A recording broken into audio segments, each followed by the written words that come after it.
My husband vanished on a hike in 2007. On our 30th anniversary, I got a letter in his handwriting. I never really left. Check the attic. What I found? A secret life, and now it's my turn to uncover the truth. I still remember the way the light hit the kitchen floor that morning, soft, golden quiet. It was the kind of light that usually calms you, settles your breath. But not that day. Not on the morning of what should have been my 30th wedding anniversary. It started like any other day, almost disappointingly normal. I was putting the kettle on, just me in the house, as it had been for a long time. I wasn't expecting anything. I hadn't marked the day on the calendar, hadn't told anyone. I didn't want to be reminded of what I'd lost, or what I thought I'd lost. And yet, fate has a cruel sense of timing. When I walked past the front door to grab the mail, I noticed something unusual. There was no mail slot in my door, no reason for anything to be inside. But there it was, a plain white envelope, lying just beyond the doormat, like it had been slid under quietly, deliberately. No stamp. No return address. Just my name, Lena, written in handwriting I hadn't seen in nearly 18 years. I froze. My heart gave a painful, confused thump. My hands trembled before I even touched it. That slanted L. The sharp loop on the N. I knew it. I knew it like I knew my own name. It was Miles's handwriting. I whispered his name without meaning to. It came out like a secret, like a wound that had never truly closed. Let me back up. Miles Carter was my husband. We were married for 12,000 days, give or take. Most of them felt unremarkable, filled with the daily routines of two people who knew each other like the backs of their hands. He was calm, always organized, always 5 steps ahead. An accountant, the kind who balanced numbers with near-religious precision. I was an art teacher, far messier in nature, someone who lived by instinct, color, and heart. We lived in Portland, Oregon, in a cozy house tucked away in a quiet neighborhood. There were garden beds I never quite kept up with, and an attic I hadn't been in since our son Aaron left for college. Miles and I had our differences, but I never thought we were broken. We didn't scream or slam doors. We had inside jokes, a Friday night tradition of tacos and old movies, and what I thought was trust. Then came 2007. Miles had gone on a weekend hiking trip with 2 coworkers, something he rarely did. He wasn't the outdoorsy type, but he said he needed fresh air, space to think. That Monday, only the coworkers came back. They said Miles had gotten separated during a steep climb. The authorities searched for days, and finally found a blood-stained jacket and his broken watch near a ravine. They told me it was likely he had fallen into the river and been swept away by the mountain current. They never found his body. I didn't ask many questions. I didn't know how. I was too busy grieving, or trying to. I held a funeral with no coffin, just a picture of him on an easel surrounded by white lilies. Aaron gave a speech. I couldn't manage one. All I remember is the dull ache that never left my chest. For 18 years I lived with that ache. Until that morning. That envelope. I picked it up with both hands like it might burn me. I opened it slowly, already feeling the air shift in the room. Inside was a single folded piece of paper. And on it, in that same familiar handwriting, were 6 words. Happy anniversary, Lena. I never left. Check the attic. I dropped the letter. Not out of fear, exactly, but because the world had just tilted. For almost 2 decades, I'd built my life around the idea that Miles was dead. That I was a widow, a woman left behind by fate. But now I wasn't so sure. I leaned on the kitchen counter to steady myself, then read the note again. My eyes didn't deceive me. The ink, the style, the message, it was real. I spent the next hour pacing the house like a ghost. I kept telling myself it had to be a prank, some cruel trick. But who would do that? Who would know enough? Who would want to? Eventually, I found myself standing under the pull-down ladder that led to the attic. I hadn't been up there since Aaron left. That space had become a graveyard of old memories, sealed off by dust and time. My hands trembled as I climbed up. The attic was exactly as I remembered it.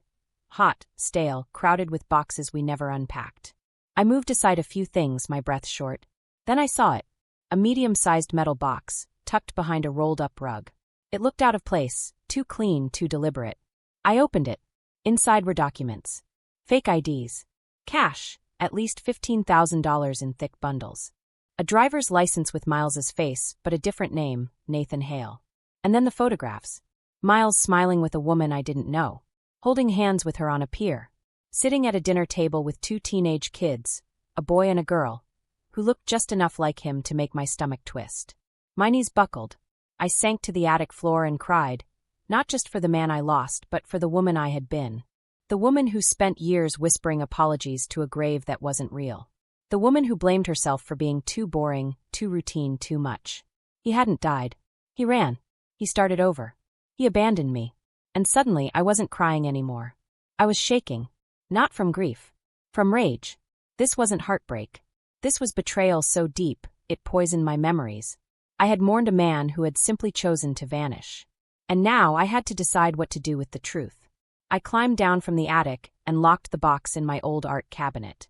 My heart was thudding like it wanted to escape my chest. The letter still sat on the kitchen counter, taunting me. I stared out the window for a long time, into the backyard where Miles once built Aaron a treehouse. The rope was still hanging, frayed but strong. Like me, I thought. Then I whispered to myself the first clear words I'd said all day. You don't get to disappear and come back. Not this time. I didn't know what I would do next. But I knew one thing for certain. This story wasn't over. It was just beginning. The days that followed were a blur. Not the kind of blur you get from shock or grief. I'd been there already. This was different. It was a cold, clear numbness, like every thought had to pass through ice. I kept moving because I didn't know what else to do. I went to the grocery store. I watered the plants. I waved at neighbors like everything was fine. But it wasn't. Every hour, my mind circled back to that box in the attic. The documents. The cash. The photos. Miles, no, Nathan Hale now, smiling like the past didn't exist. Like I didn't exist. For years, I had been the woman who clung to silence. I didn't cause a scene when the police told me Miles was likely gone.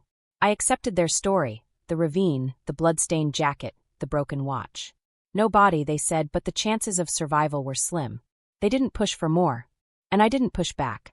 I was just tired. Tired and afraid that asking more questions would hurt even worse than the ones I already had. I let it go. I tried to rebuild. But there were pieces of me that never came back. Until now. I started looking at everything with new eyes. Not just the letter and the box, but the life I had lived before he disappeared. I began to remember things I hadn't let myself fully feel. The late nights that grew more frequent. The vague explanations, client meeting, traffic. Sorry, I'm exhausted. His clothes started smelling different. His smile didn't reach his eyes anymore. I'd asked him once gently, "Is something wrong?" And he'd laughed, said, "Of course not. Just work stress. You know how it is." I believed him. Because I wanted to. But now I knew. He'd already started disappearing long before the hike. One morning, about a week after finding the letter, I sat at the kitchen table with the box in front of me. I took everything out again. The fake driver's license, a bank receipt for a $70,000 cash withdrawal dated 3 weeks before his accident, and photos of him with that woman in Denver. In some of them, the kids were toddlers. In others, teenagers. The timeline was clear. He had started that second life long before he left me. And suddenly I was done sitting still. I called a number I hadn't dialed in years, Rebecca Lee. We'd met years ago through a mutual friend. She was a private investigator back then and still had her own firm.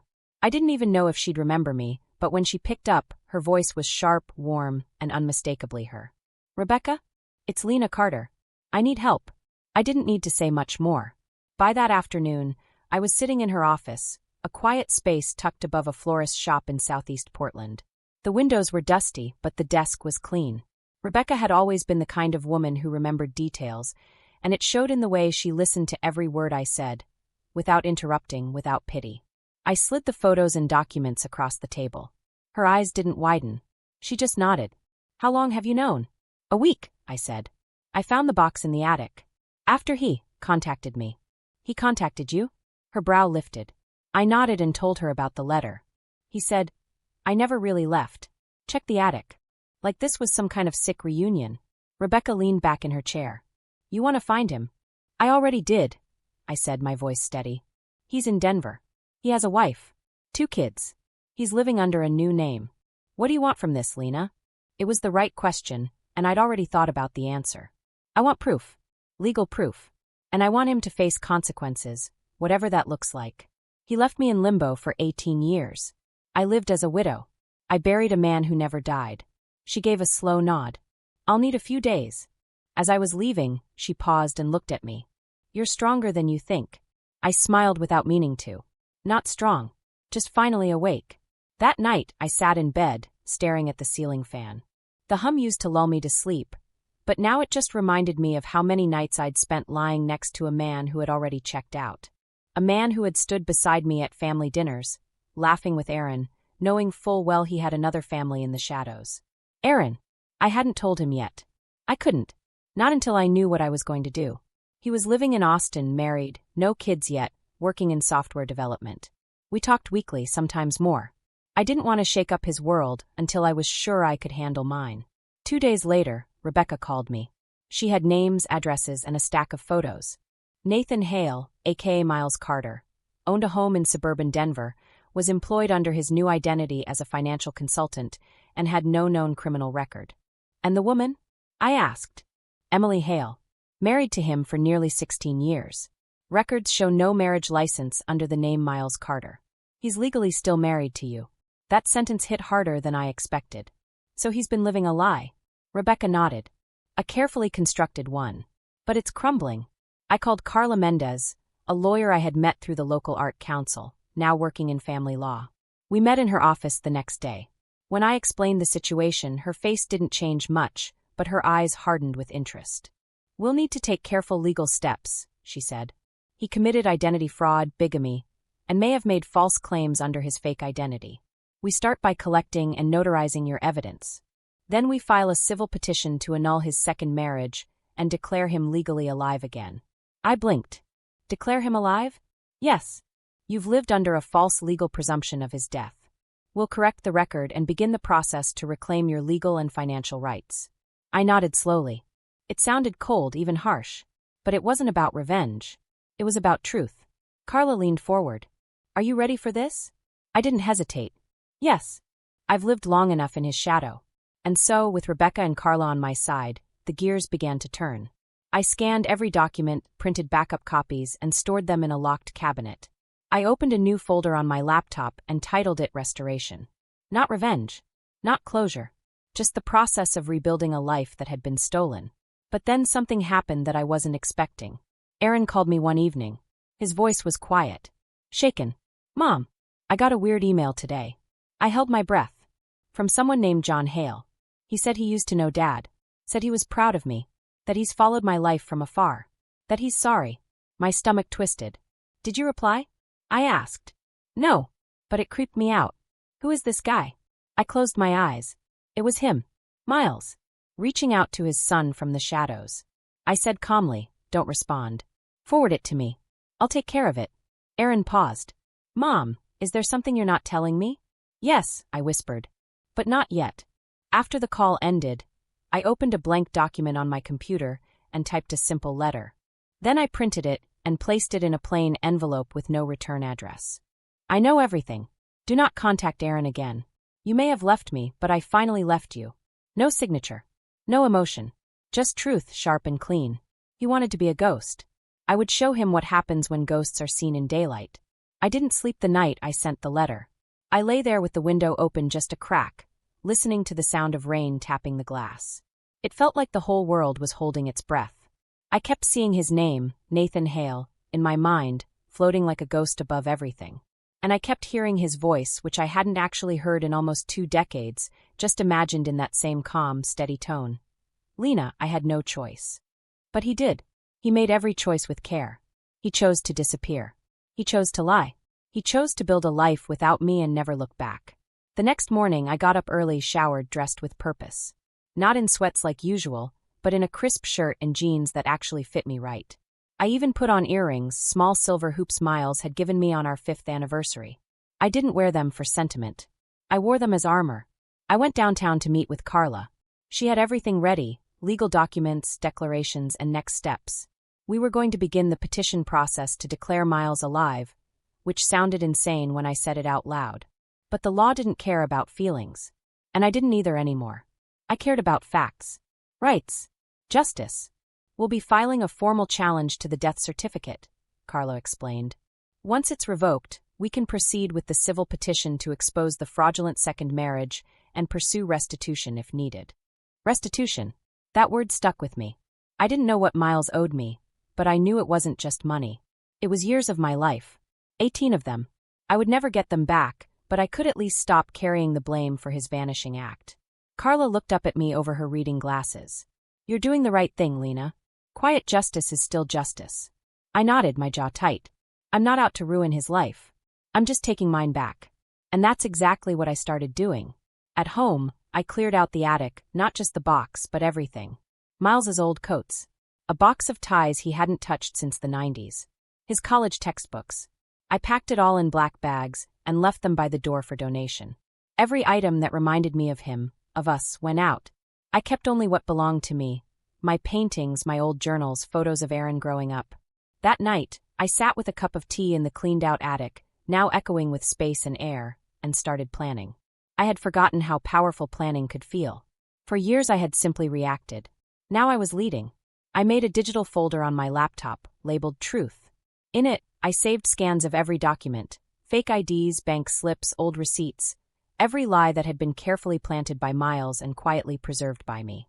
I backed it all up on a USB drive and stored that in a safety box at the bank, under my own name. I was making myself fireproof. Then came the email. 6 days after I sent him the letter, Miles finally reached out. A simple subject line. Please. The body of the email was only 3 lines long. Please let me explain. I never meant to hurt you. Can we meet? I stared at it for a long time, fingers hovering above the keyboard. Part of me wanted to delete it and walk away. Another part of me, the part that had slept next to lies for too long, needed to hear his voice just once. Not for closure. For clarity. I replied with 3 words. Valley Creek Park. Saturday. Noon. Neutral ground. Public. Quiet. Just outside Portland, where the walking paths curved alongside a small creek and the benches looked out over tall trees. It wasn't a place we had shared together. That was important. Saturday came fast. I dressed the same way I had for Carla's office. Neat, strong, deliberate. When I got to the park, I arrived early, sat at the far end of a bench, and waited. The clouds hung low that day, gray and expectant, like they knew something was about to shift. I saw him before he saw me. Miles, or Nathan, or whatever he called himself now, walked slowly down the path, hands in his jacket pockets. He looked older. Thinner. His hair was almost white. His face was familiar but not the same. Time had softened the man I once knew. Or maybe it just wore him down. He spotted me and stopped. I didn't stand. I didn't smile. I just looked at him. Finally, he approached and sat down, leaving a space between us wide enough for all the years that had passed. I didn't think you'd come, he said. I wasn't sure I would, I replied. But I needed to see the face of the man who made me a widow without dying. He flinched. Not visibly. Just the smallest twitch in his mouth. I'm sorry, he said. I know that doesn't fix anything. No, I said. It doesn't. He looked out at the trees. I was drowning, Lena. Back then. I felt invisible. Like I wasn't allowed to want anything else. Every day felt the same. And then, I met someone. And you just left, I cut in. You just walked away. Not only from me, but from your son.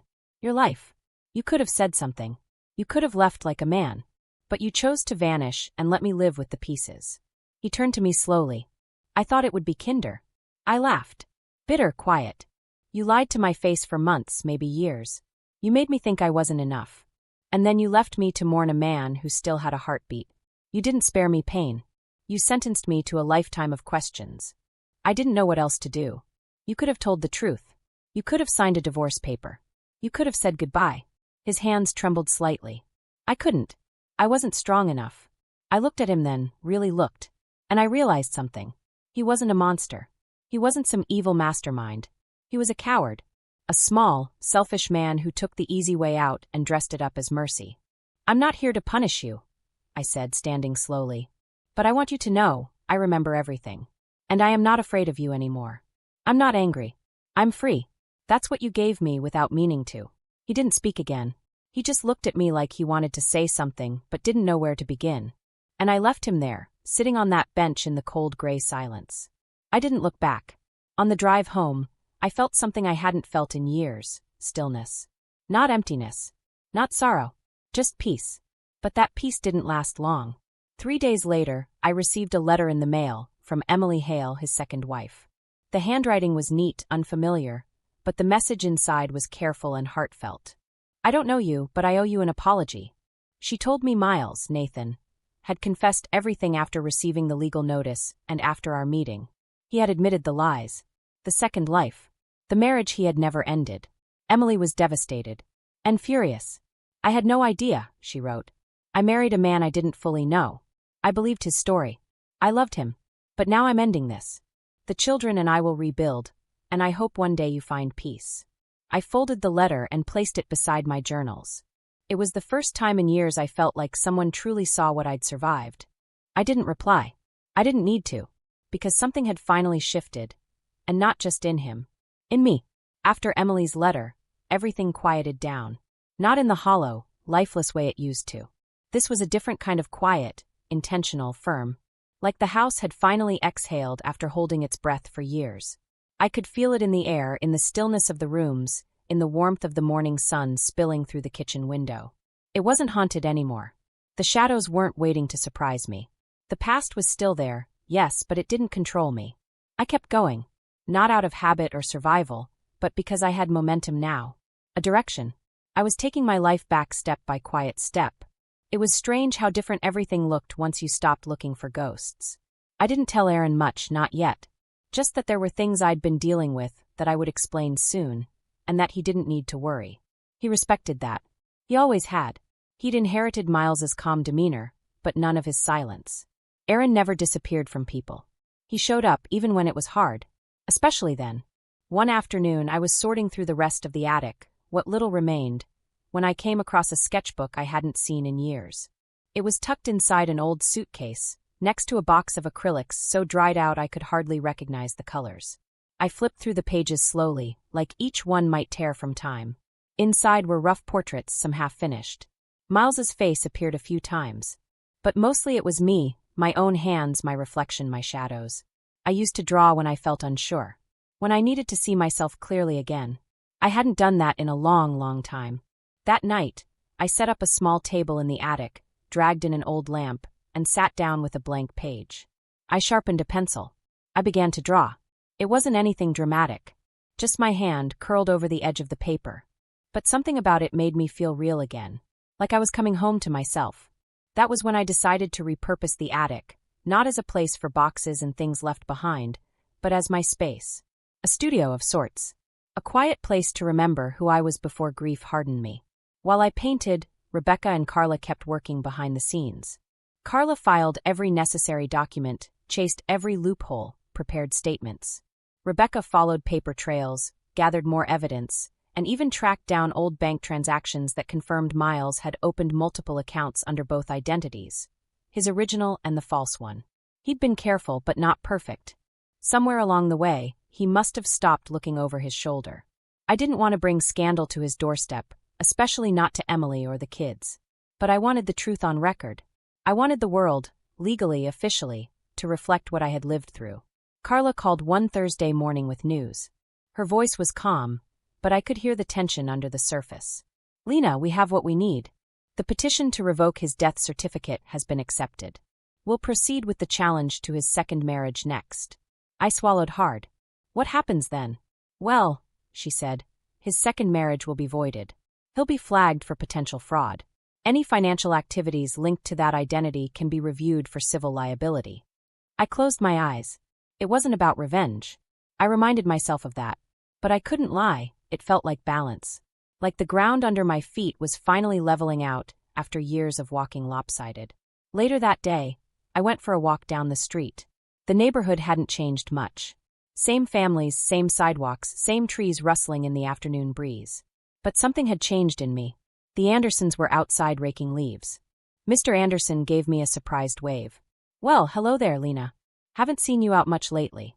I smiled. "Been busy turning my attic into something worth visiting." He laughed. "Good for you." And it was. I hadn't realized how long I'd made myself small. Tidy. Quiet. The kind of woman who didn't draw attention, who let others speak first. But not anymore. That evening I started writing. Not a book, not yet. Just pieces. Fragments. Sentences I hadn't dared say out loud before. "You were not the beginning and end of my story. I blamed myself for your silence. I see clearly now. You were never lost. You were hiding. But I am done hiding." Each sentence felt like reclaiming a piece of me. I filled a whole journal in less than a week. Then came another surprise, an envelope in my mailbox with an official seal. No name, but I recognized the typeface. Legal. Inside was the formal notice. Miles Carter had been declared legally alive. His second marriage was nullified by the court. A review of his financial activity had been initiated. I stared at the words for a long time. They were cold, printed, impersonal. But to me they were warm. Alive. Solid. For the first time, I didn't feel like someone left behind. I felt like someone who'd survived. A week later, I received one last message from Miles. A short email. Emily left. I'm alone now. I just wanted you to know. I never stopped thinking about you. I didn't reply. What was there to say? He had thought about me from afar, maybe with guilt or regret. But he hadn't thought about me enough to tell the truth. Not when it mattered. Not when it counted. I'd thought about him too. For 18 years. But not anymore. I spent the following days organizing my paintings. I joined a local art group. I hosted a small open studio night in my home. The first time I'd had more than one visitor at once in over a decade. People came. They looked at the art. They asked questions. They said things like, "It's so honest and there's so much feeling in it." One woman stood in front of a painting of a woman climbing a ladder with half the steps missing. "This one feels like letting go," she said. I smiled. "It is." Aaron called the next day. We talked about his work, his dog, his favorite new recipe. I told him I was painting again. He paused. "I'm proud of you, Mom. It hit me harder than I expected." "Thanks," I said, trying not to cry. "That means a lot." Then he added something I'll never forget. "You seem lighter. Like, you stopped carrying something." And he was right. I had. I wasn't dragging shame behind me anymore. I wasn't holding on to a life that wasn't mine. I wasn't mourning a man who never really loved me the way I deserved. I was standing in the truth. And it was more than enough. It's strange how peace can sneak up on you. One moment, you're just trying to survive the day, and the next, you're standing in your kitchen, humming while stirring soup, and you realize it's quiet. Not the kind of quiet that comes from loneliness or waiting. It's the kind that comes from no longer needing answers. That's how it felt, somewhere in those weeks after everything became official. Miles, or Nathan, was legally alive again. His second marriage was gone. His lies had surfaced. And I was still here. More myself than I'd been in years. Of course, healing isn't a straight line. There were moments I'd catch myself staring at a photograph, wondering what part of our life had been real and what had been carefully acted. I asked myself things like, was he already planning to leave when he kissed me goodnight that last month? Or, was he thinking about her when we had dinner together? Those thoughts still came, but they didn't knock the wind out of me anymore. I didn't cry over them. I just acknowledged them and let them pass through, like leaves floating down a stream. One morning, I woke up early, made tea, and walked into the attic-turned studio. The sun hadn't fully risen yet, but the sky was beginning to blush with soft light. I looked around at the space I'd created. Canvases leaned against the walls, sketches hung on twine with wooden clips, and the scent of charcoal and lavender filled the air. I sat at my little table and pulled out a new sheet of paper. And I started something different. Not a self-portrait. Not a memory. Just a window. A window looking out to something beyond, something I hadn't seen yet. A future. I didn't sketch it in detail. I just knew it was there. Later that day, I went downtown to meet Carla for a follow-up. She greeted me with that same cool professionalism, but I could tell even she was impressed by how quickly and firmly I'd handled everything. "There's something else you should know," she said, sliding a folder across the table. "One of the financial institutions Miles used under his false identity has opened a formal fraud investigation. If charges proceed, there may be a settlement offer." I blinked, surprised. "A settlement?" She nodded. "You may be entitled to compensation, financial damages for the deception and legal mess he left you in, especially if he used joint resources before disappearing." I let out a breath. "I don't need his money." Carla smiled slightly. "Maybe not. But it was yours, too." I didn't answer right away. Part of me still resisted the idea of taking anything from him. Not because I was protecting him. I wasn't.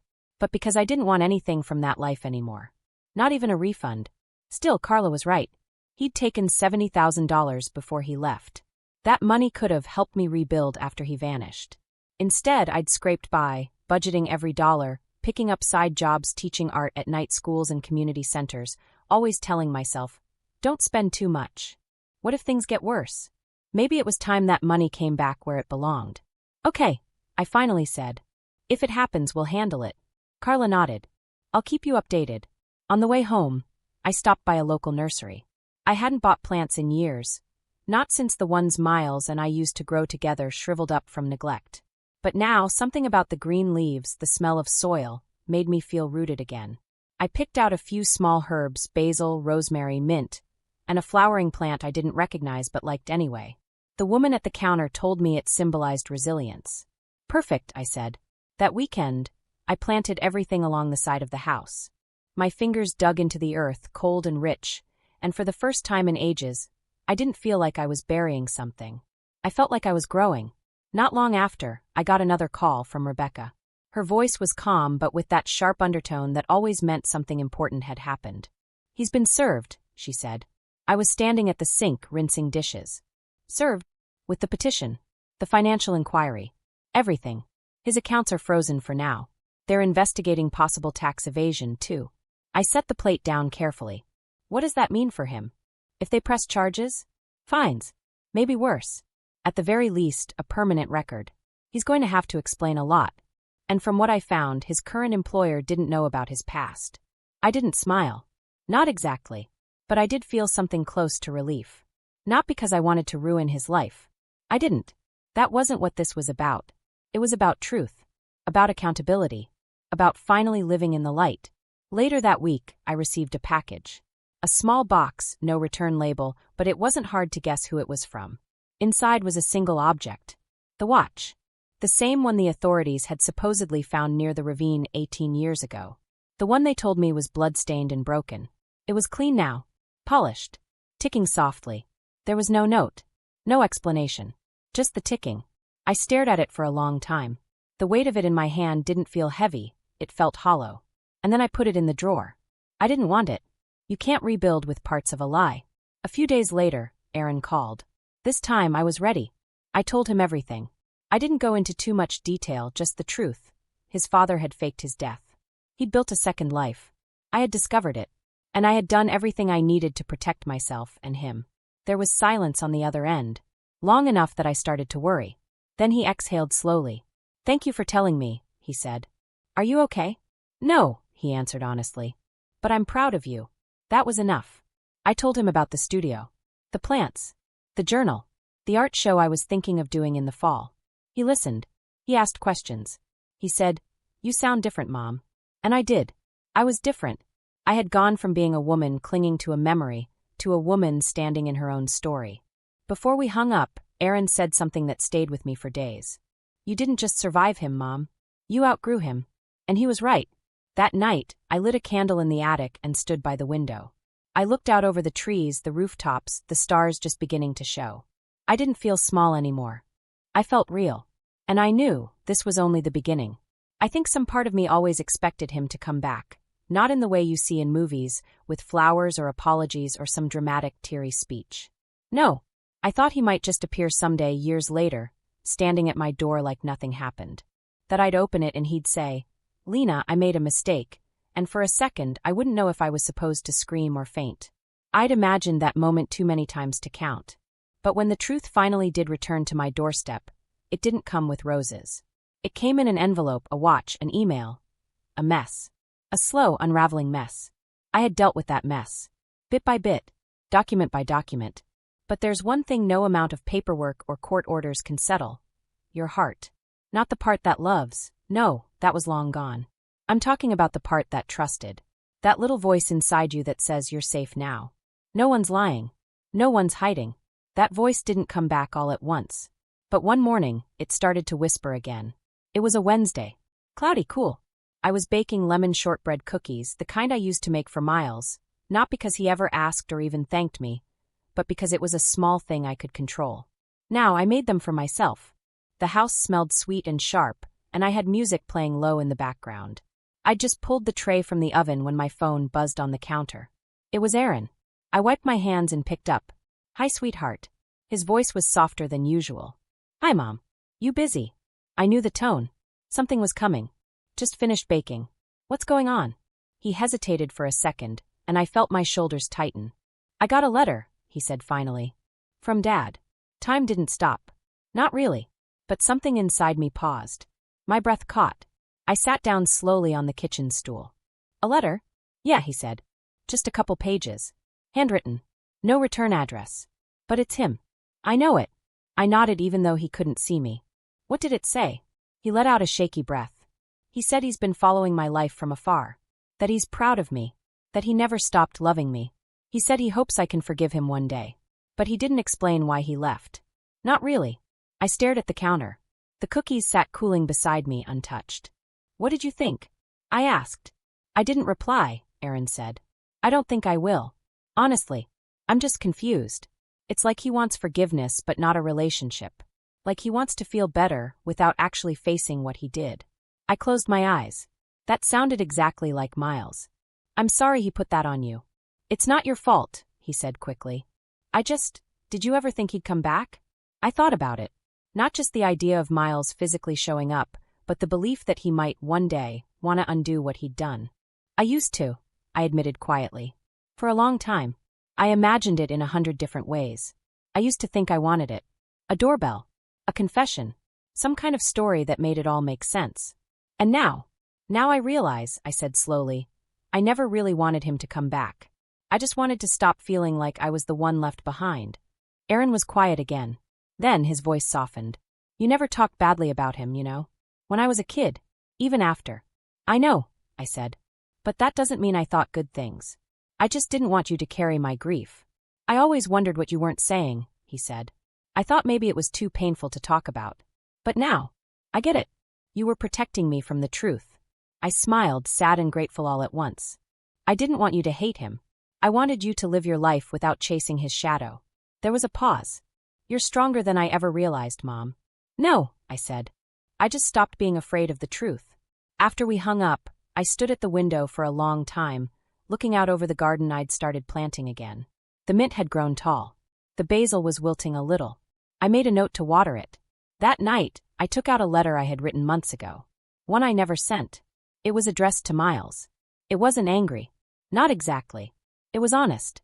The kind of honesty that comes when you finally stop trying to win or fix or even understand. The last line read, You disappeared, but I didn't. And it was true. He'd vanished from our lives, from our home, from our marriage. But I had remained. I had built. I had healed.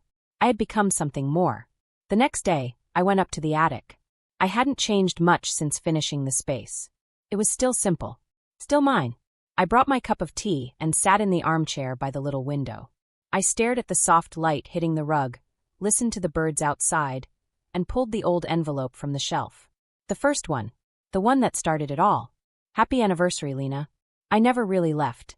Check the attic. I read it one last time. Then I carried it to the small electric fireplace I'd had installed over the winter. I switched it on. The soft flames danced behind the glass, quiet and contained. I knelt down and fed the envelope into the fire. It curled fast, blackened at the edges. The words disappeared into ash. He was right in one way. He never really left, not from my mind, not from the silence that followed him. But that morning, as I watched the paper burn, I felt something deeper than anger or grief. I felt release. I had carried that note like a question. Now it was gone. I stood slowly and turned off the light as I left the attic. Not because I was afraid of what was up there, but because I'd finally brought the light with me. I didn't need to look back anymore. The past had nothing new to tell me. I was done searching for answers from a man who could never be honest. And I was done letting him shape the rest of my story. A year passed. It surprised me how quickly time moved when it wasn't weighed down by grief or the heavy silence of waiting. The days became gentler, lighter.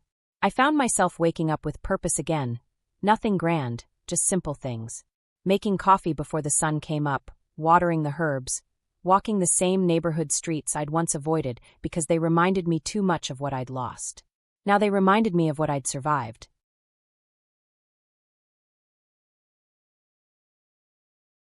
The legal matters settled quietly. There was no trial, no dramatic headlines. Just paperwork and signatures and a couple of long phone calls. The bank reached out with an offer. A financial settlement for the false account activities Miles had carried out using our joint funds.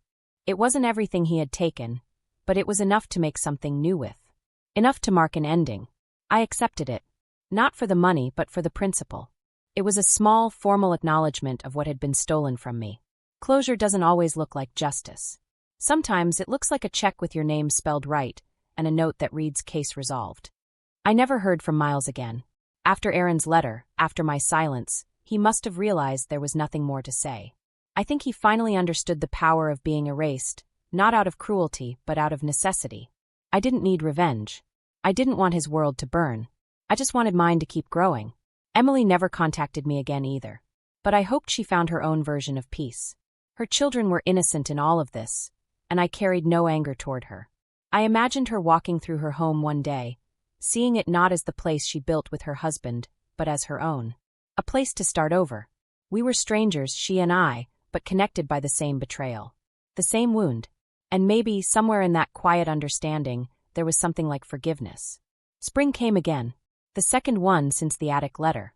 I was in my studio finishing a new painting, one that had taken me weeks to complete. It was different from the others. Less shadow. More light. A wide field, with a single tree in the distance and a narrow path leading toward it. No people in the frame. Just the suggestion of movement. Of return. I hadn't planned to show it to anyone, but Rebecca stopped by that afternoon. She'd become more than a private investigator over the past year. She was a friend now. Someone who had seen me unravel and rebuild piece by piece. She stood in front of the painting for a long time before turning to me. "This one feels free," she said. "It is," I replied. "It's not about him. Not even about me. It's about what's ahead." She smiled. "Have you thought about exhibiting again?" I had actually. Quietly. I hadn't told anyone yet, but I'd been accepted into a small community show at a gallery downtown. Nothing huge, but real. I would hang 5 pieces, including this one, and talk to strangers about my work for the first time in almost 20 years. "I have," I said. "I'm ready." She didn't say much else after that. Just hugged me on her way out and told me to save her a seat at the opening. The night of the show, I stood in the gallery wearing a soft navy dress, simple earrings, and the same silver bracelet Aaron had given me 2 Christmases ago. I looked around at the faces, some familiar, many not, and felt something unexpected. Pride. Not because I'd made it through the mess. Not because I was smiling again.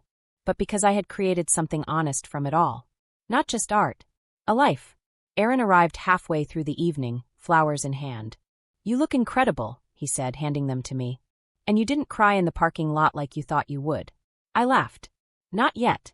He nodded toward the painting, the one of the field and the tree. "That one," he said. "That's the one that feels like you." I didn't answer right away. I looked at the painting.